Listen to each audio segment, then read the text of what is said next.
literacy o yung kaalaman tungkol sa pagmamanage at pagpapalago ng ating kaperahan. Bakit nga ba hindi itinuturo sa eskwelahan? At isa sa lagi natin nakikita ay si Joseph Lim, isa sa pinakakilala at pinakamadaling intindihin na nagbabahagi ng kanyang kaalaman sa bagay na yan. Panoorin po natin to. Gusto kong yumaman. Ang makikita mo na ngayon, yung lahat ng bagay na magpapayaman sa'yo. Si Joseph Lim ay isang inspirational and motivational speaker na sinusundan ng maraming Pinoy sa social media. Ang mga ibinabahagi niyang tips, praktikal at madaling maintindihan. Dahil kay Joseph, mas natututo ang mga ordinaryong tao sa tila komplikadong konsepto ng pera na dati kakaunti lang ang may alam. Para kay Joseph, hindi lang sapat ngunit sobra-sobra ang kayamanan sa mundo. Kaya hindi imposibleng maging financially free ang mga Pinoy.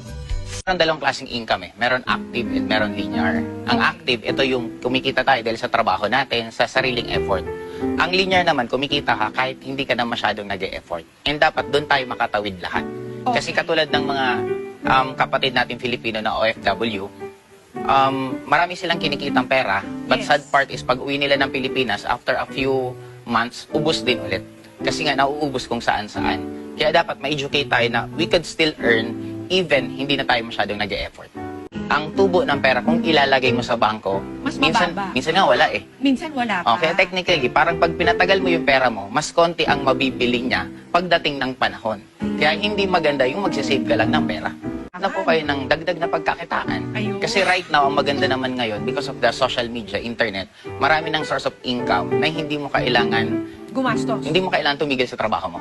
Okay. Kesa yung sweldo mo, magkakape ka, magbi-milk tea ka, nag-iipon ka para sa concerts. I-set aside mo muna yon, mag-ipon ka muna ng pera para yung pera mo pwede magkumita ulit ng pera.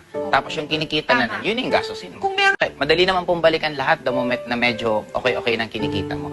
is utang okay or is utang bad? Depende po kung saan mo gagamitin yung utang mo. Tama. Ang pinaka-worst na pangungutang, panghanda ng birthday, panghanda sa fiesta, panghanda kung saan-saan, yun ang worst. Ang magandang klaseng utang lang, ginamit mo siya kasi yung utang na gagawin mo, magpapasok sa'yo ng pera. Tama. Worst, nag-aral tayo ng math, pero maraming college graduate na hindi marunong ng cash flow. Oo nga. Huwag kang gumastos ng mas malaki sa kinikita mo. Okay. Kung mga 100K, maliit pa rin yan eh. Pero at least as a start, na ma-realize po natin na ang 100K a month, hindi po siya ganun kalaki.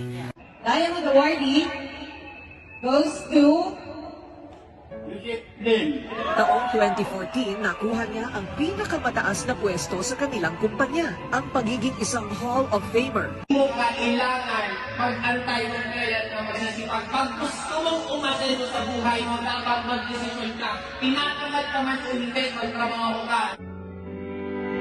Sa pagbalik niya sa Albay, unang bagay na ginawa ni Joseph ay bawiin sa bangko ang ancestral house na muntik nang marimata. At ito yung sa mga ilan na ipundar ko. Ito yung first car ko. Ito yung pinakalam ko syempre yung kotse.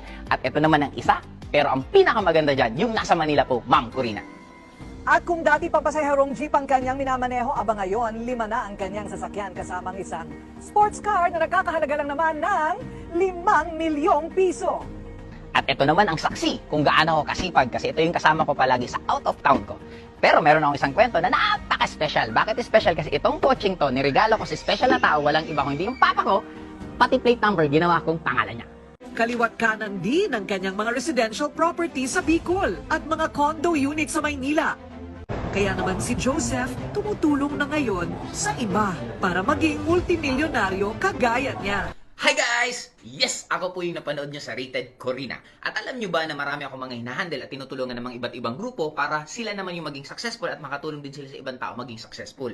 Kaya kung kayo po ang napipresentahan ng Raging Bull International headed by Ian Padilla, ako na po mismo nagsasabi sa inyo, wag na po kayo mag-isip. Maniwala na lang po kayo, sumunod po kayo sa kanila kasi napakasimple lang po ng formula. Kung ano po yung ginawa ko, bakit ako naging successful sa life, yun din po ang tinuro ko kay Ian kaya naging successful siya at ngayon yun din ang tinuturo niya sa mga nasa ilalim niya. Kaya kung ikaw yung napresentahan ng Raging Bull International ng Empowered Consumerism, ako na po mismo, nagbo-vouch po ako para sa kanila.